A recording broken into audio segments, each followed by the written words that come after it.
ഈശോയിൽ സ്നേഹം നിറഞ്ഞവരെ, നമ്മളിന്ന് കൈത്തക്കാലത്തിൻ്റെ രണ്ടാമത്തെ ആഴ്ചയിലേക്ക് പ്രവേശിച്ചിരിക്കുകയാണ്.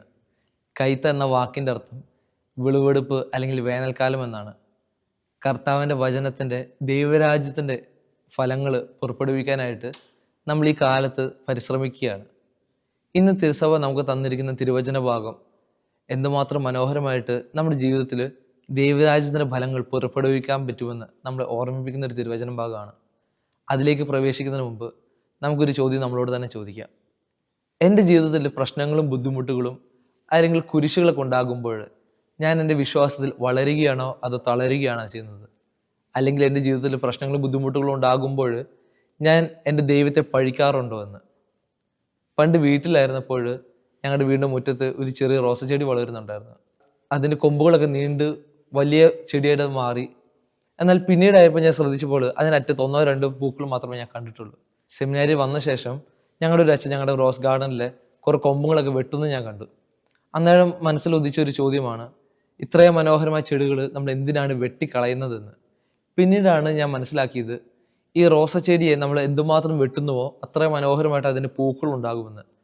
അതായത് നമ്മൾ ആ ചെടിയെ വെട്ടിക്കളയുകയല്ല, മറിച്ച് അത് വെട്ടി ഒരുക്കുകയാണെന്ന്. ഈ പ്രൂണിങ് എന്ന് പറയുന്ന പ്രോസസ്സ് അല്പം വേദനയുള്ളതാണെങ്കിലും ആ വേദനാജനകമായ പ്രോസസ്സിലൂടെയാണ് മനോഹരമായ പൂക്കൾ ഉണ്ടാകുന്നത്.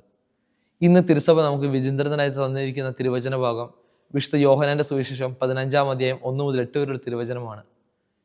ഇവിടെ ഈശോ പറയുന്നുണ്ട്, ഞാൻ സാക്ഷാൽ മുന്തിരിച്ചെടിയും എൻ്റെ പിതാവ് കൃഷിക്കാരനുമാണ്.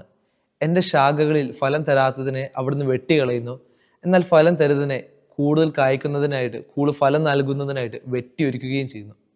നമ്മളെല്ലാവരുടെയും ജീവിതത്തിൽ കർത്താവ് നമ്മൾ ഒരുപാട് ഒരുക്കുന്നുണ്ട്. പ്രശ്നങ്ങളും ബുദ്ധിമുട്ടുകളും ഉണ്ടാകുമ്പോൾ പലപ്പോഴും നമ്മൾ ദൈവത്തെ സംശയിക്കാറുണ്ട്, നമ്മുടെ വിളിയിൽ പതറാറുണ്ട്. നമ്മളെ വെട്ടിയൊരുക്കുന്നത് നമ്മൾ ഒരുക്കുന്നതിൻ്റെ ഭാഗമായിട്ടാണ് സുവിശേഷം നമ്മളെ പഠിപ്പിക്കുന്നത്. പൗലോസ്ലീഹ ഇന്നത്തെ ലേഖനത്തിൽ ഇപ്രകാരം പറയുന്നുണ്ട്, ഒലിവിൻ്റെ ശാഖയിൽ നിന്ന് നിന്നെ ഞാൻ വെട്ടി മറ്റൊരു തണ്ടിലോട്ട് ചേർക്കുമെന്ന്. എന്നിട്ട് തുടർന്ന് വരുന്ന വചനഭാഗത്ത് ഇപ്രകാരമാണ് പറയുന്നത്, നീ വേരിനെ താങ്ങുകയല്ല, വേര് നിന്നെ താങ്ങുകയാണ്, അതുകൊണ്ട് നീ അതിലാണ് അഭിമാനിക്കേണ്ടതെന്ന്. ക്രിസ്തുവാകുന്ന വേരിൽ നമ്മൾ എന്തുമാത്രം ആഴപ്പെടുന്നുവോ അത്രമാത്രം നമ്മുടെ ജീവിതത്തിൽ ഫലങ്ങൾ പുറപ്പെടുവിക്കാൻ നമുക്ക് സാധിക്കും. ഒരു ചെടി അതിന് എത്രമാത്രം മനോഹരമായിട്ട് ഫലങ്ങൾ പുറപ്പെടുവിക്കുന്നതെന്ന് അറിയണമെങ്കിൽ അതിൻ്റെ തണ്ടിന് എന്തുമാത്രം ആരോഗ്യം ഉണ്ടെന്ന് അറിയണം. ഒരു ഫലവൃക്ഷം അതിന് ഫലം നൽകുന്നത് അതിൻ്റെ തണ്ടിൽ നിന്ന് ലഭിക്കുന്ന ശക്തിയിൽ നിന്നാണ്. ഒരു മനോഹരമായ പൂ ഉണ്ടാകുന്നത് അതിൻ്റെ മനോഹരമായ ആരോഗ്യമുള്ള തണ്ടിൽ നിന്നാണ്. ക്രിസ്തുവാകുന്ന തണ്ടിൽ നിന്ന് നല്ല ഫലങ്ങൾ പുറപ്പെടുവിക്കാനായിട്ട് തിരുവചനം നമ്മളെ ഓർമ്മിപ്പിക്കുകയാണ്. അതുകൊണ്ട് തന്നെയായിരിക്കാം പഴയകാലത്ത് ഈ രക്തസാക്ഷികൾ ഉണ്ടായിരുന്ന കാലത്ത് ഒരുപാട് സഹനങ്ങളും ബുദ്ധിമുട്ടുകളും വേദനകളൊക്കെ ഉണ്ടായിരുന്ന കാലത്ത് അവർ വിശ്വാസത്തിൽ ഒരുപാട് ആഴപ്പെട്ട് വളർന്നിരുന്നു. അവരുടെ ജീവിതത്തിൽ ശരിക്കും ക്രിസ്തുവിൻ്റെ ഫലങ്ങൾ പുറപ്പെടുവിച്ചിരുന്നു. എന്നാൽ നമ്മളുടെ ജീവിതത്തിൽ പ്രതികൂലമായ സാഹചര്യങ്ങളൊന്നും ഇല്ലാത്തത് കൊണ്ട് പലപ്പോഴും നമ്മുടെ ജീവിതത്തിൽ നമ്മൾ പലപ്പോഴും തീക്ഷ്ണത ഇല്ലാത്തവരായി മാറിപ്പോകാറുണ്ട്. മങ്ങിയ കാഴ്ചപ്പാടുകളുമായിട്ട് ഒരുപാട് തളർന്ന ജീവിതം നമ്മൾ നയിക്കാറുണ്ട്. നമ്മൾ ഏത് സാഹചര്യങ്ങളിൽ നോക്കിയാലും നമുക്ക് മനസ്സിലാക്കാൻ സാധിക്കും, കഷ്ടപ്പാടുള്ള നിമിഷങ്ങൾ മാത്രമാണ് ശരിക്കുള്ള മനുഷ്യരെ വാർത്തെടുത്തിട്ടുള്ളൂ. സുവിശേഷം അത് തന്നെയാണ് നമ്മളെ കാണിച്ചു തരുന്നത്. ഈശോയുടെ ജീവിതമാകട്ടെ, വിശുദ്ധരുടെ ജീവിതമാകട്ടെ, അപ്പസ്തോലന്മാരുടെ ജീവിതമാകട്ടെ, എന്തുമാത്രം കഷ്ടതകളിലൂടെയും വേദനകളിലൂടെയാണ് അവർ കടന്നുപോയത്. അത്രമാത്രം മനോഹരമായിട്ട് അവർ ജീവിതത്തിൽ അവർക്ക് ദൈവരാജ്യത്തിൻ്റെ ഫലങ്ങൾ പുറപ്പെടുവിക്കാൻ സാധിച്ചിട്ടുണ്ട്. ഈ പ്രൂണിങ് എന്ന് പറഞ്ഞ പ്രോസസ്സ് നേരത്തെ നമ്മൾ പറഞ്ഞ പോലെ വെട്ടിയൊരുക്കൽ എന്ന് പറഞ്ഞ വാക്ക് വരുന്നത് ഒരു ഗ്രീക്ക് പദമായ കാത്തറോസ് എന്ന വാക്കിൽ നിന്നാണ്. ഈ കാത്തറോസ് എന്ന വാക്കിൻ്റെ അർത്ഥം പ്രൂണിങ് എന്നാണെങ്കിൽ ഈ കാത്തറോസിൻ്റെ മറ്റൊരു വകഭേദമായ വാക്ക് കാത്തറോയ് എന്ന വാക്കിൻ്റെ അർത്ഥം ക്ലീനിങ് എന്നാണ്. അതായത് ക്ലീനിങ്ങും പ്രൂണിങ്ങും ഒരേപോലെ ചേർന്ന് പോകുന്ന പദങ്ങളായിട്ടാണ് സുവിശേഷം നമ്മളെ പഠിപ്പിക്കുന്നത്. അങ്ങനെയെങ്കിൽ സുവിശേഷം നമ്മളോട് പറയാതെ പറഞ്ഞു വെക്കുന്ന യാഥാർത്ഥ്യം ഇതാണ്, എന്നെ തന്നെ വിശദീകരിക്കണമെങ്കിൽ, എന്നെ തന്നെ മനോഹരമാക്കണമെങ്കിൽ, അല്ലെങ്കിൽ എന്നെ തന്നെ കുറച്ചുകൂടെ ക്ലീൻ ആയിട്ടുള്ള വ്യക്തിയാക്കി മാറ്റണമെങ്കിൽ വളരെ ആവശ്യമായിട്ടുള്ള കാര്യമാണ് വെട്ടിയൊരുക്കൽ. ഏത് ജീവിത സാഹചര്യമാകട്ടെ, ഏത് പ്രതികൂല സാഹചര്യമാകട്ടെ, എന്നെ ഒരുക്കുന്നത്, എന്നെ നല്ലൊരു ക്രിസ്തു ശിഷ്യനായിട്ട് വാർത്തെടുക്കാൻ പോകുന്നത് എപ്പോഴും പ്രതികൂലമായ സാഹചര്യങ്ങളായിരിക്കാം. അതുകൊണ്ടായിരിക്കാം ദൈവമായിരുന്നിട്ടും ഈശോയുടെ ജീവിതത്തിൽ ഒരുപാട് പ്രതികൂലമായ സാഹചര്യങ്ങളൊക്കെ ഉണ്ടായിരുന്നത്.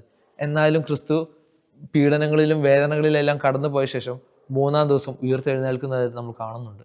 സുവിശേഷത്തിൻ്റെ അവസാനത്തോട് വരുമ്പോൾ ഈശോ ഇപ്രകാരം പറയുന്നുണ്ട്, എന്നിൽ വസിക്കുന്നവൻ കൂടുതൽ ഫലങ്ങൾ പുറപ്പെടുവിക്കുന്നു, എന്നാൽ എന്നിൽ വസിക്കാത്തവൻ എന്നിൽ നിന്ന് വിച്ഛേദിക്കപ്പെടുകയും പുറന്തള്ളപ്പെടുകയും ചെയ്യുമെന്ന്. എന്താണ് യഥാർത്ഥത്തിൽ ഈ ഫലം എന്നതുകൊണ്ട് ഉദ്ദേശിക്കുന്നത്? നമുക്കറിയാം ഒരു മനോഹരമായ പൂ ഉണ്ടാകുന്നത് ആ ചെടിയെ സംബന്ധിച്ച് നല്ലൊരു ഫലമാണ്. അല്ലെങ്കിൽ ഒരു മനോഹരമായ ഫ്രൂട്ട് ഉണ്ടാകുന്നത് ഒരു ഫലവൃക്ഷത്തെ സംബന്ധിച്ച് അതാണ് അതിൻ്റെ ഫ്രൂട്ട് എന്ന് പറയുന്നത്, അല്ലെങ്കിൽ ഫലം എന്ന് പറയുന്നത്. എന്ന് പറഞ്ഞ പോലെ ഒരു ക്രിസ്ത്യാനിയുടെ ജീവിതത്തിൽ പരിശുദ്ധാത്മാവിൻ്റെ ഫലങ്ങളായ സ്നേഹം, ആനന്ദം, ക്ഷമ, ദയ, നന്മ, വിശ്വസ്തത, സൗമ്യത എന്നിവയാണ്. ഇവയൊക്കെ നമ്മുടെ ജീവിതത്തിൽ എന്തുമാത്രം ആഴത്തിൽ വളരുന്നുവോ അത്രമാത്രം മനോഹരമായിട്ട് നമ്മുടെ ജീവിതം ക്രിസ്തുവുമായിട്ട് ഐക്യത്തിലുള്ളതാണെന്ന് തെളിയിക്കുന്നു. ഈശോ പറയുന്നുണ്ട്, നിങ്ങൾ ധാരാളം ഫലങ്ങൾ പുറപ്പെടുവിക്കുമ്പോൾ നിങ്ങൾ എൻ്റെ ശിഷ്യന്മാരായിരിക്കുമെന്ന്. യഥാർത്ഥത്തിൽ ഒരു ക്രിസ്തു ശിഷ്യൻ്റെ ജീവിതം എന്ന് പറയുന്നത് എന്തുമാത്രം ദൈവത്തിൻ്റെ ഫലങ്ങൾ നമ്മുടെ ജീവിതത്തിൽ പ്രാവർത്തികമാക്കാൻ സാധിക്കുമോ എന്നുള്ളതാണ്. ഒരിക്കലും ഒരു ക്രിസ്ത്യാനിയുടെ അല്ലെങ്കിൽ ഒരു വ്യക്തിയുടെ വിശുദ്ധി എന്ന് പറയുന്നത് ആളുടെ കഴിവിലോ ഒന്നും അല്ല ആശ്രയിച്ചിരിക്കുന്നത്. ആളുടെ ജീവിതത്തിൽ അദ്ദേഹം പുലർത്തുന്ന ഫലങ്ങളിലാണ്.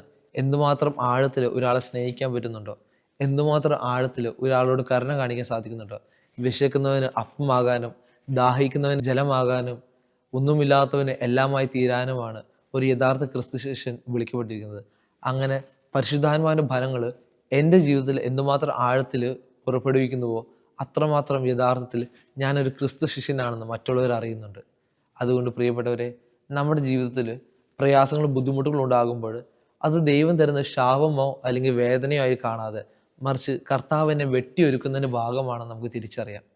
നമ്മുടെ ജീവിതത്തിൽ പ്രാർത്ഥനകൾ വെറും അതര വ്യായാമങ്ങളാകാതെ, നമ്മുടെ ജീവിതത്തിൽ നമ്മൾ ചെയ്യുന്ന കാരുണ്യ പ്രവൃത്തികൾ വെറും പ്രവൃത്തികളായി മാറാതെ മറിച്ച് ക്രിസ്തുവിനോട് കൂടി വസിക്കുന്നതാകട്ടെ നമ്മുടെ പ്രാർത്ഥന, ക്രിസ്തുവിനെ അനുകരിക്കുന്നതാകട്ടെ നമ്മുടെ പ്രവർത്തനങ്ങൾ. അങ്ങനെ യഥാർത്ഥ ഒരു ക്രിസ്തു ശിഷ്യനായിട്ട് കൂടുതൽ ഫലങ്ങൾ നമ്മുടെ ജീവിതത്തിൽ പുറപ്പെടുവിക്കാൻ ദൈവം നമ്മളെ അനുഗ്രഹിക്കട്ടെ. ആമേൻ.